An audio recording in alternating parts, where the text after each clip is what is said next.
The first fruits of those who have died.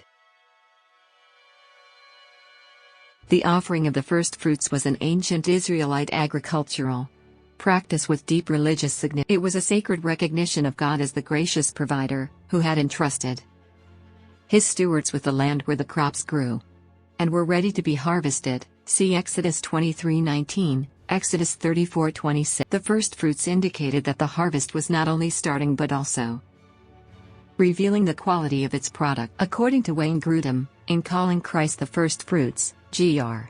Aparki, Paul used from agriculture to indicate that we will be like Chris. Just as the first fruits are the first taste of the ripening crop show what the rest of the harvest will be like for that crop.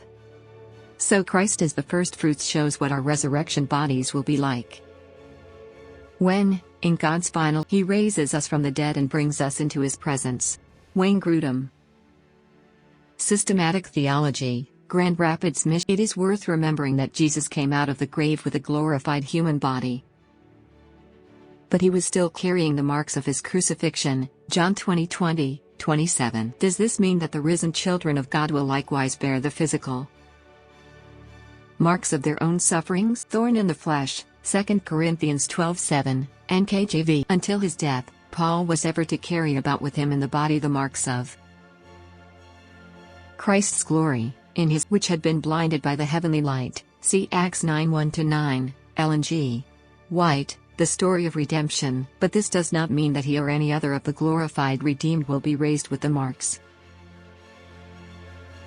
of their own sufferings. Compare with 1 Corinthians. In the case of Christ, the marks of this cruelty He will ever bear. Every print of the nails will tell the story of man's wonderful redemption and the dear price by which it was purchased. Ellen G. White, Early Writings, p. 179. His marks are all of ours will be forever gone. Christ will forever bear the scars of His crucifixion. What does that reveal about God's love for us and what it cost to save us?